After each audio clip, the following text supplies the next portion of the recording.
1 லட்சம் வரை கடன் பெற்ற விவசாயிகளுக்கு 75,000 ரூபாய் தள்ளுபடி செய்வதாக இந்த அறிவிப்பு. இதனால் தமிழக அரசிற்கு கூடுதலாக 900 கோடி ரூபாய் அதிக செலவாகும் என்று. இதற்கு முன்பு விவசாயிகளுடைய கடன் தள்ளுபடி 5,900 கோடி தள்ளுபடி செய்திருக்கின்றார்கள். இதை சேர்த்தால் மொத்தம் 6,800 கோடி ஆகும். அவ்வளவுதான் வரும். எங்களுடைய நோக்கம் விவசாயிகளுடைய கடன் முழுமையாக, அதாவது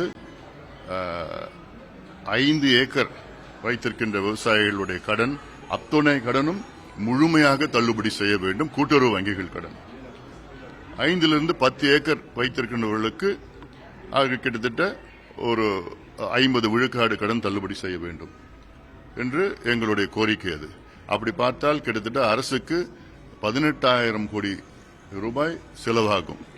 ஆனால் இது கிட்டத்தட்ட 5,800 கோடி தான் வருகிறது. ஆனால் இது போதுமானது கிடையாது.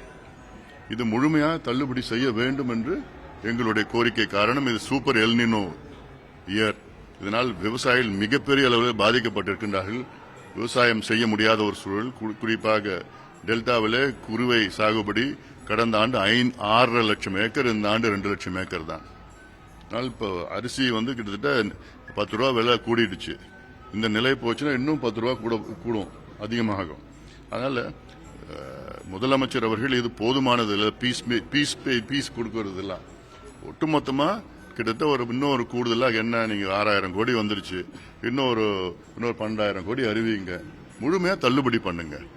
ஏன்னா விவசாயிகள் ரொம்ப கஷ்டத்தில் துயரத்தில் இருக்கின்றார்கள்.